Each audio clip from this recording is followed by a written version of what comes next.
possible ça. Lorenzo!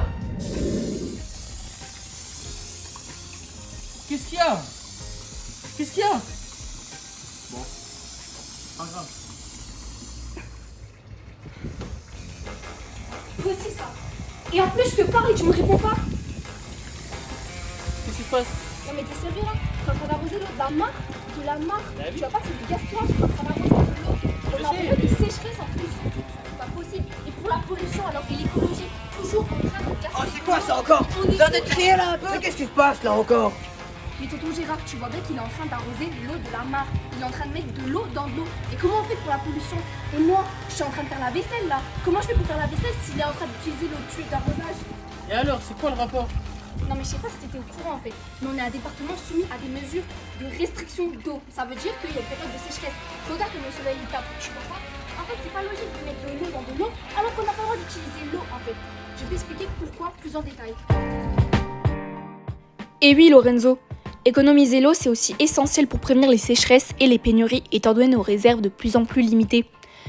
Ainsi en gaspillant l'eau potable, comme par exemple en laissant couler l'eau lorsqu'on se lave les dents ou en arrosant inutilement, comme tu l'as fait, on conduit notre planète à une pénurie d'eau. Par exemple, pour 5 litres d'eau mise en distribution, 1 litre d'eau disparaît dans le milieu naturel sans passer par le consommateur.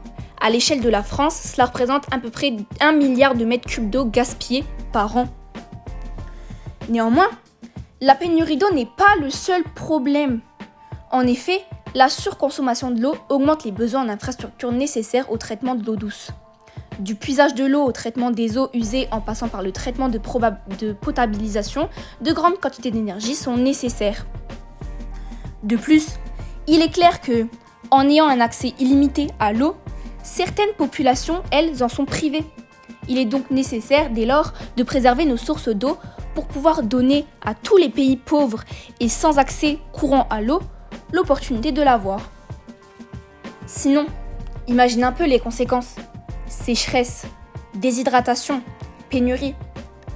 Le manque d'accès à l'eau pourrait dès lors créer des conflits entre différentes communautés et qui sait, peut-être une guerre.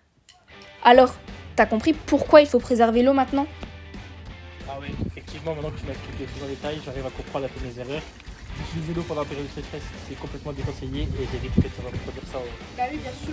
En plus, moi, je suis en train de faire la vaisselle. Et même toutes les personnes qui utilisent de l'eau tous les jours, on doit en conserver pour tout le monde. Et bien sûr pour la planète aussi.